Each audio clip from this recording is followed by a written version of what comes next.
Hello everyone, welcome to profit by India. And इसी format में जो आपने पहले बहुत पसंद किया था। सो फ़िलहाल मैं यूएस में हूँ करीब 2-2.5 हफ्ते से, और I am looking at things over here on the ground. जल्दी आ जाऊँगा वापस। But the point I am trying to make is let's understand कि पैसा चाइना की तरफ क्यों जा रहा है। हालांकि विजय केडिया, जिनको मैं one of the most underrated investors मानता हूँ, करीब वही दिवाली के टाइम लास्ट ईयर जब हम सब थोड़ा बेरिश हो रहे थे, और वो पहला और आखिरी वीडियो मेरा उस साल का वही आया था कि आएगा तो करेक्शन सितंबर एंड के आसपास, just at the brink of it. उन्होंने ये कहा था कि चाइना बहुत अट्रैक्टिव लग रहा है वैल्यूएशंस पे, और वो था सही था। चाइना ने बहुत कदम उठाए जिसके वजह से फॉरेन मनी वहाँ जा रहा है। बट नाउ दिस थिंग, ठीक है, निफ्टी गिरा जो भी हुआ, बट सिर्फ निफ्टी गिरा और बाकी मार्केट्स बढ़ रहे हैं, ये थोड़ा I mean this is a new factor. हालांकि मुझे अभी भी लगता है बॉटम फॉर्मेशन प्रोसेस चालू है दोस्तों, and very soon Nifty will एक बेस फॉर्मेशन बनाने की कोशिश करेगा। वही 21,500, 22,500, 22,550 तो मेरा लेवल है, वो अभी भी पकड़ के रख रहा है किसी ना किसी तरह। बट बॉटम फॉर्मेशन तो चालू है। Anyway, a lot of the slides are from public domain, और उसमें कुछ पब्लिक डोमेन के स्क्रीनशॉट्स हैं जिसका ओरिजिनल वीडियो इस वीडियो के डिस्क्रिप्शन में दिया हुआ है। So full credit to Deshbhakt YouTube channel, जिन्होंने बहुत अच्छा ये डेटा निकाला, और वही वीडियो मैंने उनको क्रेडिट भी दिया है और इस वीडियो के डिस्क्रिप्शन में भी डाला है, आप ज़रूर देखें। सो डेटा पे बात करते हैं, है ना दोस्तों। अच्छा, मेरे जो मेंबर्स हैं ये वीडियो देख रहे हैं, guys I will be back from tomorrow. सारे आपके जो मेंबर्स ओनली क्वेरीज़ है उसके साथ ही आंसर करके सारे मेंबर्स सेक्शन के वीडियोस आपको दिखने लगेंगे स्ट्रेट अवे फ्रॉम टुमारो। बीच में तबीयत ख़राब, बहुत सारे इश्यूज़ की वजह से थोड़ा कंसिस्टेंसी लैक हो गई थी, but I appreciate, I salute all of you for standing bye.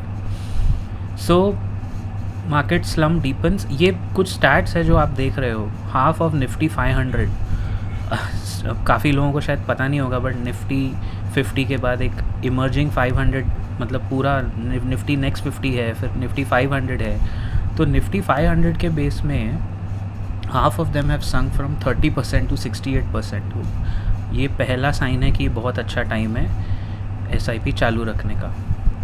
1/3 of NSE 500 stocks now cheaper then pre Covid valuation, ये दूसरा साइन है कि SIP चालू रखने का।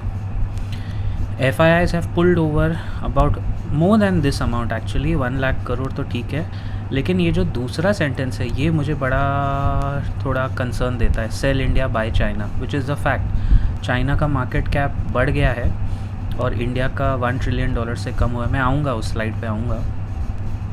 एक और चीज़ याद रखिए, एट 21,500 अगर निफ्टी आया तो निफ्टी का PE रेशियो हो जाएगा 17 पॉइंट समथिंग, और उस PE रेशियो से हमेशा निफ्टी में हिस्टोरिकली बाइंग आई है। So please remember this very important sentence. Worst case में वी आर 1000 पॉइंट्स अवे, लेकिन वो भी मुझे लग रहा है कि वो सबमर्ज हो जाएगा, क्योंकि बेस फॉर्मेशन प्रोसेस तो शुरू ही है निफ्टी में। और ये तो आप जानते हो, रुपी का डिक्लाइन 87.58। बट वही ना, सिर्फ रुपी गिर रहा है, बाकी करेंसीज उतना नहीं पिटी है, वो थोड़ा डिमीनिंग है actually. Now look at this very interesting slide. Again, full credit to the original video. Link is there in the description and also in the pinned comment. तो 2001 to 2010 जिसमें .com बबल, .com बस्ट सब होने के बाद भी ये तीनों indices जो आप देख रहे हो, इसमें इन्होंने बहुत अच्छे से NSE 500 भी ऐड किया है वैसे।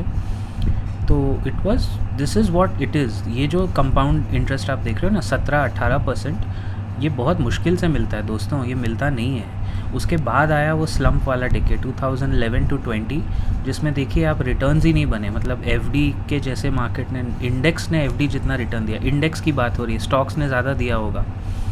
और अब 2021 to 23 जब इतने सारे नए निवेशक आए, तब मार्केट ने मोटा मोटा 12-13-14%, जो निफ्टी का हिस्टोरिकल रिटर्न है 14.5%, वो दिया। तो ओवरऑल अगर आप कंपाउंडिंग देखोगे तो निफ्टी 12.2, सेंसेक्स 15.2, ठीक है। अब यहाँ प्रॉब्लम क्या है कि ये जो गिरावट है ये 28 ईयर्स में सबसे बड़ी गिरावट है। Nifty is set for the longest losing run in 28 years. इसका मतलब 5 महीने लगातार निफ्टी गिरा है, और गिरते गिरते तबीयत से गिरा है 3% हर महीने, which had happened in 1996 last time. तो 1996 में हुआ था, उसके बाद अब हो रहा है। अब लेकिन again I repeat, this is a great time to start fresh. मैं हमेशा 3-4 महीने पहले आपको अपनी वाणी बताता हूँ, फिर लोग उसको लेट जाके देखते हैं, फिर उसी बात को समझने में उनको और टाइम लगता है। सबसे गंदी चीज़ जो कोई कर सकता है, अपनी SIP मत रोकिए। I don't think we should stop our SIPs because of these falls, because this is a time to continue the SIP। अपने फाइनेंशियल एडवाइज़र से बात करके अच्छा पोर्टफोलियो म्यूचुअल फंड्स का बना के SIP कंटिन्यू करेंगे तो फॉल भी कम होगा और पेन भी कम होगा।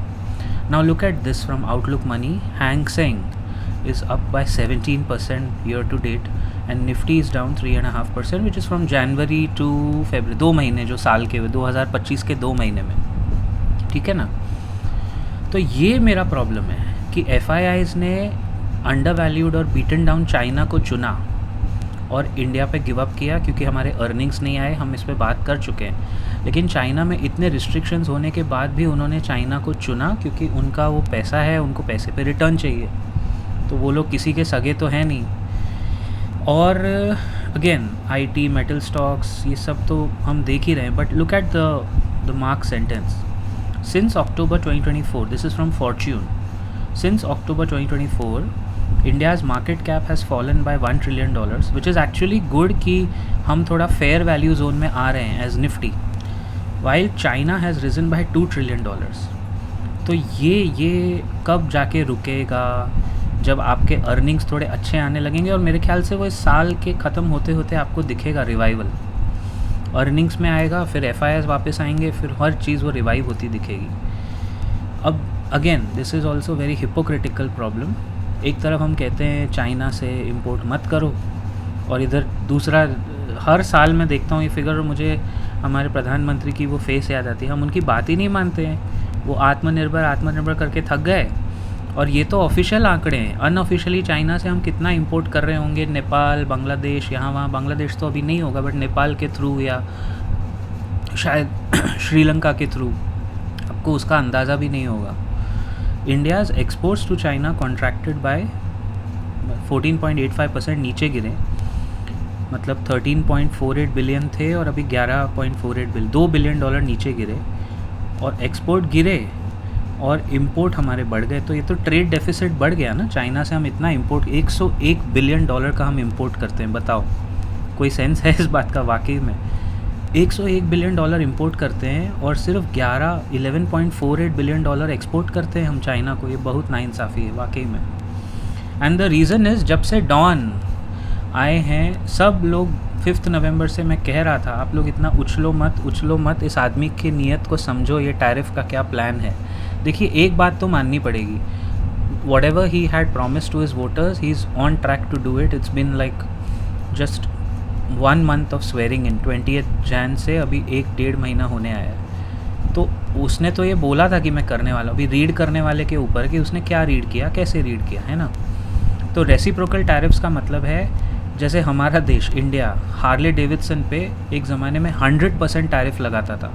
फिर मोदी जी के विज़िट, अपने दोस्त से मिलने जा रहे थे, संजोग से उस टाइम मैं भी उधर था, लेकिन शायद अच्छा ही हुआ, गुड रिडन्स दैट मैं उस कंटिंजेंट में बिल्कुल नहीं था, क्योंकि हमसे हिपोक्रेसी होती नहीं है। बट इन्होंने किया क्या, मोदी जी के आने के दिन पे ही अनाउंस कर दिया क्या गिफ्ट दिया है, दोस्ती का बहुत अच्छा साथ निभाया। अरे क्या दोस्ती यार, ऐसी थोड़ी दोस्ती होती है। वो तो अपने कंट्री के लिए जो सही है वो करेगा ना। Of course he will make relations with India, because उनको चाइना को गिराना है। The whole thing in the US right now is कैसे भी करके चाइना को वापस नीचे लेके आओ and make America great again, जो इनका इलेक्शन का मैनिफेस्टो में था। सो रेसिप्रोकल टैरिफ मतलब, अगर इंडिया 50% टैरिफ लगाएगा हम भी लगाएंगे, इंडिया 25% लगाएगा हम भी लगाएंगे, जो तुम लगाओगे वो हम लगाएंगे। हालांकि इसमें नुकसान US का ही होगा, but tariff is a way for this guy to get people on the table to talk कि डील करो। अच्छा, ये बड़ा इंटरेस्टिंग है इंडियन एक्सप्रेस का। US banks have started transporting gold from London to New York. ये इंडिया ने भी बाय द वे किया था। तो ये चीज़ें तब होती है जब एक बहुत बड़े ग्लोबल लेवल पे कुछ अनसर्टेनिटी की जब दरकार हो, तो लोग अपना सोना अपने अपने वॉलेट वो वॉलेट्स में और वॉल्ट्स में डालना शुरू कर देते हैं। इंडिया ने भी ये 2 साल पहले किया था। तो ये एक इंटरेस्टिंग पीस है, मतलब डरावना ही है वैसे। और हाँ, ये हमारे पीएम का वर्ड प्ले, मतलब इंडिया की इकोनॉमी श्रिंक कर रही है। ये जो एग्ज़ाम में आप इंडिया में कभी स्कूल में अगर एग्ज़ाम, ऑब्वियसली हम सब ने दिया होगा, आपने भी दिया होगा, वो आंसर लिखते वक्त हम कॉपी करते थे, तो वो सामने वाला, ये प्रधानमंत्री क्या बोल रहे हैं, ट्रम्प का कैंपेन था मागा, मेक अमेरिका ग्रेट अगेन। इन्होंने वहाँ जाके भी उसके सामने वर्ड प्ले कर दिया, मिगा, मेक इंडिया ग्रेट अगेन। और ये आप देखना, ये यूट्यूब पे होगा ये क्लिप, मीगा प्लस मागा is equal to mega partnership for prosperity. And Trump is watching him like, bro ये तो तूने मेरा कॉपी मारा यार, ये आंसर मैं लिख रहा था। ये वैसा वाला एक्सप्रेशन है, लुक एट हिज एक्सप्रेशन। साले कॉपी करता है, नकल में तो अकल रख। मतलब literally you can not have a word play यार, कम ऑन। आई मीन हर चीज़ में जाके अपना ये जादुई छड़ी दिखाने की ज़रूरत नहीं है। वो इंडिया में आपके जो लोग हैं वो समझते होंगे। अच्छा, इंडिया में अभी भी बहुत लोग समझते हैं कि दोनों की बहुत अच्छी दोस्ती है। और मेरे को किसी ने बोला कि वहाँ पे यूएस में, यूएस के एनआरआईज भी ये समझते हैं कि मोदी जी ट्रम्प से मिलने आए हैं, वो वॉर रुकवाने वाले हैं। मैंने बोला यार तुम लोग grow up man, look at what's happening around you, okay please. मतलब एटलीस्ट अंधविश्वास में मत जियो, just live in the moment, don't extrapolate यार, come on, everybody is doing what's good for them. अच्छा, यही मेन प्रॉब्लम है जिसके वजह से थोड़ा मार्केट का सेंटिमेंट, एफआईएस का सेंटिमेंट, क्योंकि हम कम नहीं है, हमने बहुत टैरिफ लगा के यूएस के प्रोडक्ट्स को इंडिया में एक्चुअली अच्छा लेवल प्लेइंग फील्ड कभी दिया ही नहीं। And what he says is right, average tariff rates in India are much higher than advance economy से ज़्यादा हम ठोकते हैं टैरिफ। जहाँ हमको फोकट का वो क्या टैक्स या टैरिफ मिला, वो ठोकते जाओ। इट्स ट्रू, वो वर्डिक्ट वाला पार्ट देखिए, it's true that average tariffs in India much higher than world's biggest economy. I mean Germany इतना टैरिफ नहीं लगा था, जापान इतना टैरिफ नहीं लगा था, हमको तो बहुत मज़ा आता है। सो ये प्रॉब्लम के वजह से अब थोड़ा ग्लोबली जो अनसर्टेनिटी है, लेकिन फियर फैक्टर ये है कि पैसा जा रहा है चाइना में। चाइना के साथ हम आत्मनिर्भर होने वाले थे, लेकिन हमने भी उनसे ही इम्पोर्ट करना बढ़ा दिया। आपको पता है कोविड के बाद हमारा चाइना का इम्पोर्ट ऑलमोस्ट 1.5 गुना बढ़ गया है, जो कि कम होने वाला था। और उसके बाद मुझे इनका ये डायलॉग याद आता है, हिपोक्रेसी की भी सीमा होती है। I will see you in the next video दोस्तों, टेक केयर, जय हिंद, जय महाराष्ट्र।